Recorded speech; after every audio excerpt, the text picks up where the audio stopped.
I move differently now. Not because I want to, but because life made me this way. Too many fake friends, too many broken promises.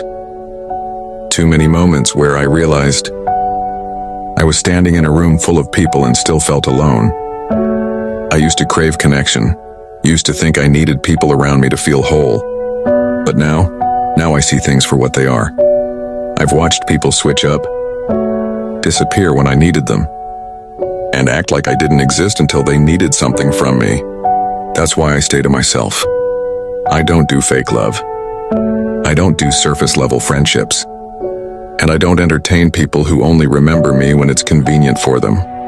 Being a loner isn't a choice. It's the result of learning the hard way that not everyone is meant to be in your life forever. So I keep my distance. I protect my peace. I move in silence. And I no longer apologize for it.